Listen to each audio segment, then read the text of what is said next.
السلام عليكم ورحمة الله وبركاته. وصفة النهاردة بقى هي وصفة في منتهى الجمال. ده مخلل الكرنب الأحمر بطريقة البروبيوتيك. واللي مش عارف طريقة البروبيوتيك ديت، هي طريقة تخليل معينة مفيدة جدا جدا للجهاز الهضمي، مفيدة بتنشط البكتيريا النافعة اللي موجودة في الأمعاء. طريقة سهلة وبسيطة، ويعني فوائدها رهيبة جدا. هوريكم كمان فيديو كده أنا كنت شفته وعجبني، وهوريكم فايدة بقى التخليل الكرنب الأحمر دوت ايه. الفيديو ده أنا شفته لحد متخصص في الدايت عامة، فبيقول لو انت عندك امساك، لو انت عندك بتتبع الاكل الصحي، دايما بطنك منفوخة وحاسس بعدم التشبع او حاسس بحاجة مضايقاك، كل اللي نعمله وصفة الكرنب الأحمر دي، تخليل الكرنب الأحمر بطريقة البروبيوتيك. ان هي طبعا هنشوفها مع بعض وانا بعملها. بس هنا طبعا هو شرحها بالتفصيل وقايل عليها، وفيديو جميل جدا جدا. وانا اصلا من عشاق الكرنب الاحمر ده، سواء بقى ان انا عملته مخلل او ما عملتوش مخلل. هنبدأ بسم الله. الكرنب الأحمر متواجد في السوق يا جماعة، وسعره متناول الإيد خالص خالص.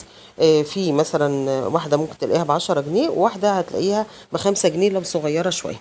أنا جبت طبعا الكرنب الأحمر ده، بجيب 2 3 لأن أنا بحب أكله كده كمان مع الأكل، بحطه على السلطات بيبقى تحفة. بس النهاردة بقى عشان مشاكل القولون عند ناس كتير، الناس اللي بتحب الدايت، الناس اللي بيبقى عندها مشكلة الامتلاء، تحس انها بطنها مليانة، بطنها منفوخة، تعبانة من اي حاجة، هنعمل النهاردة المخلل ده بطريقة البروبيوتيك. وانا كنت عملت بيه قبل كده فيديو للخيار المخلل بنفس الطريقة دي. وعلى فكرة التخليل بطريقة البروبيوتيك دي يا جماعة بيتباع غالي جدا، وممكن تعمليه في البيت في منتهى السهولة. هي طريقة بس مش اكتر، لو اتبعتي كل الخطوات معايا صح ان شاء الله هيطلع معاكي احلى من اللي بتجيبوه من بره كمان بمبلغ وقدره. طبعا الكرنبايه عندي، الكرنب ده يا جماعه مش بيتغسل، هو بس انا شلت الورق اللي بره وبحطه لانه كله مقفول على بعضه، مفيش اي مكان انت تحطي فيه اي مثلا او تدخل له اي تراب او اي حاجه. بعد ما قطعتها شرايح كده زي ما شايفين، انا بشوف اللي بشيل بس العين اللي في النص ده، وده برضو باكله على فكره ما برموهوش، ده جميل جدا وطعمه رائع زي راس الكرنب كده. وبعدين هنقطعه بقى شرايح رفيعة سميكة زي ما تحبيها، ما فيش اي معيار معين للتقطيع. هنا بقى حطيتهم في بولة، وهو الكيلو كرنب من دوت بيتحط عليه معلقة كبيرة ملح.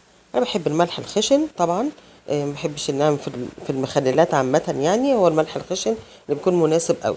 هو هنا المفروض ان انا اعصره جامد، وان انا اضغطه جامد، وان انا اعصره بايدي، بس انا مش حابة طريقة العصر دي بصراحة، لان كده كده الطريقة وافيه وشافيه، يعني هي كفايه قوي.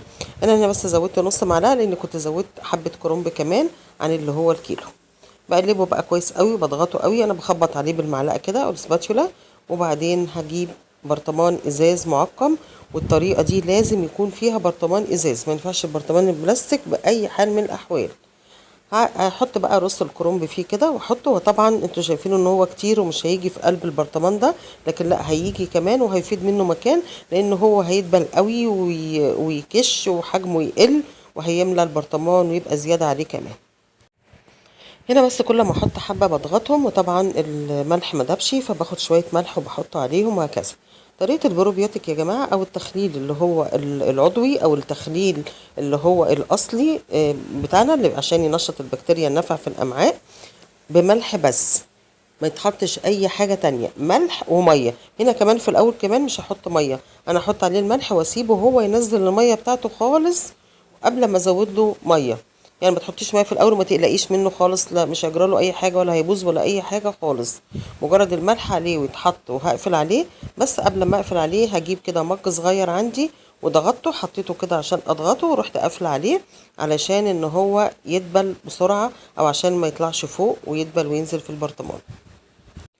خطوة بس منسية، أنا كل مثلا 3 ساعات أو 4 ساعات بفتح البرطمان وبقفله تاني علشان أخرج أي هوا اتكون جوه ولا أي حاجة.